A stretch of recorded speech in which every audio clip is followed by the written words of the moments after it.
எலுமிச்சம்பழம் இடியாப்பம், தக்காளி இடியாப்பம், தேங்காய் பூ இடியாப்பம். இடியாப்பம் தக்காளி இடியாப்பம், எலுமிச்சம்பழம் சாதம் இடியாப்பம், தேங்காய் பால் இடியாப்பம் எப்படி செய்கிறேன்னு பார்ப்போமா? அதுக்கு இடியாப்பம் மாவு எடுத்துக்கணும். இடியாப்பத்துக்கு தேவையான உப்பை மாவுலேயே போட்டு கலரிடணும். தண்ணியில் போட்டால் கொஞ்சம் தான் ஊற்றணும், மீறி தண்ணியோட போயிடும். தண்ணி இந்த மாதிரி கொதிச்சோன்னா தண்ணி எடுத்து மாவில் ஊற்றணும்.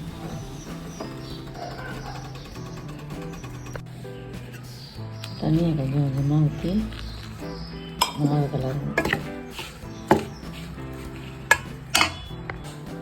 சுடுநீர் ஊற்றி இந்த மாதிரி மாவை கிளறிக்கிட்டு இடியாப்ப கட்டையில் கொஞ்சம் போல் எண்ணெய் ஊற்றி தடவிக்கணும். மாவு அதில் ஒட்டாமல் பிழிறது நல்லா இருக்கும். தண்ணி ஊற்றி பசஞ்ச மாவை கொஞ்சம் எடுத்து இடியாப்ப கட்டையில் வச்சு விடணும்.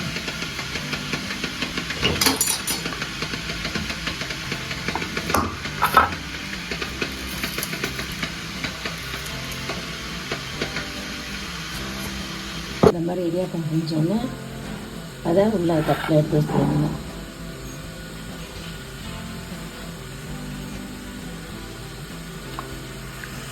தண்ணி குடிச்சோன்னே உள்ளே வச்சு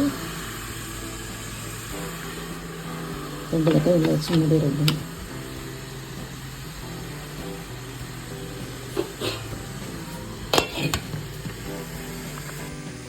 தக்காளி இடியாப்பத்துக்கு கொஞ்சம் எண்ணெய் ஊற்றி வசட்டியில் எண்ணெய் காஞ்சோன்னு பட்டை, கிராம்பு, சோம்பு எல்லாத்தையும் போட்டு பொரிய விடணும்.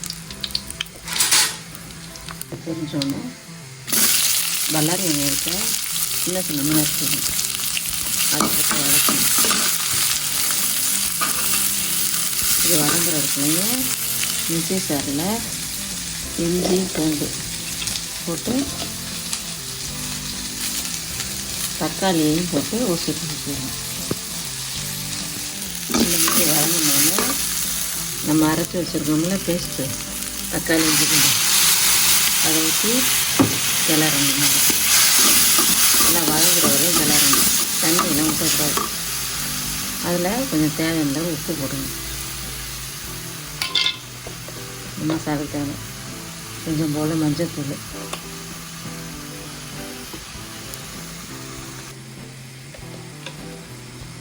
வீட்டில் நுணுக்கி வச்சா கொஞ்சம் கரம் மசாலா,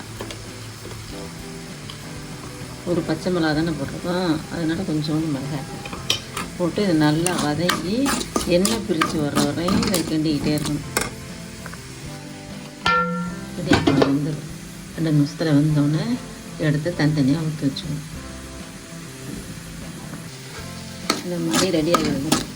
மசாலாவோடையெல்லாம் போய் நல்லா கெட்டியாக வந்த பிறகு இதை இடியாப்பத்தில் போட்டு கிளற வேண்டியதுதான். இடியாப்பத்தை எடுத்து இந்த மாதிரி உதிரியாக வச்சுக்கணும். அதை ஒரு பாத்திரத்தில் போட்டு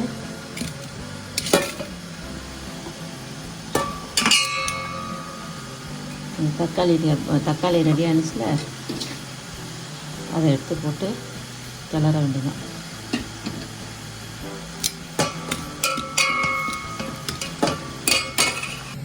இந்த மாதிரி ரெடியானோடனே நல்லா கிளறி வச்சோன்னா அதில் கொஞ்சம் மல்லித்தலை தூவிடுங்க. தக்காளி இடியாப்பம் ரெடி ஆகிடுச்சு. எலுமிச்சம்பழம் சாப்பிட்ற இடியாப்பத்துக்கு கொஞ்சம் உப்பு போட்டுட்டு அதில் எலுமிச்சம்பழம் போடணும். அப்போ தான் எலுமிச்சம்பழம் கசக்காமல் இருக்கும். உப்பு போட்டுட்டு கொஞ்சம்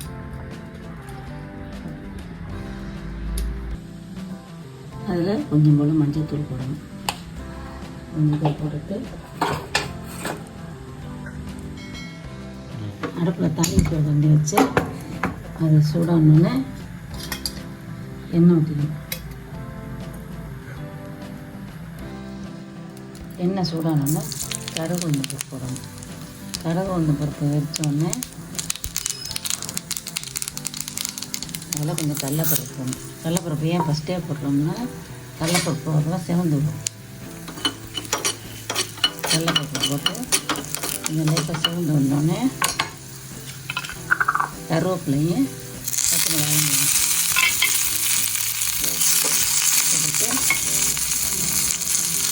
எலுமிச்சம்பழம் ரெடி பண்ணி வச்சுருக்கோம்ல மஞ்சள் போட்டு அதை ஊற்றி கேஸ் அப்படி தெரியலன்னு ஆஃப் பண்ணிடணும்.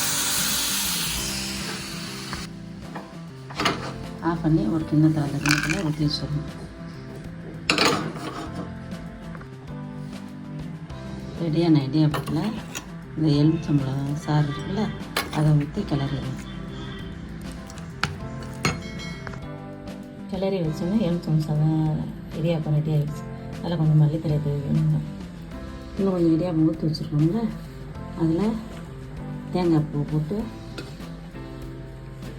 நாட்டு சர்க்கரை போடணும். ஜீனி போடக்கூடாது, நாட்டு சர்க்கரை போட்டால் தான் நல்லது. நாட்டு சர்க்கரையை போட்டு கிளறி எடுத்துக்கணும். 3 வகையான இடியாப்பம் ரெடி ஆகிடுச்சு. எலுமிச்சம்பழம் இடியாப்பம், தக்காளி இடியாப்பம், தேங்காய் பூ இடியாப்பம். காலை டிஃபன் தோசை, தேங்காய் பூ இடியாப்பம்,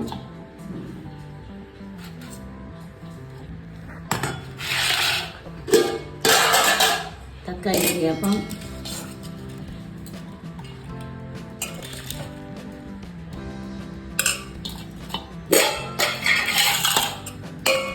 எலுமிச்சம்பழம் இடியாப்பம்.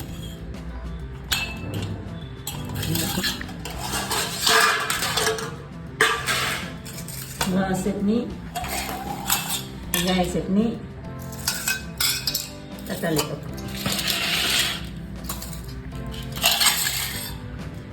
இந்த வீடியோ பிடிச்சிருந்தா லைக் பண்ணுங்கள், ஷேர் பண்ணுங்கள், சப்ஸ்கிரைப் பண்ணுங்கள்.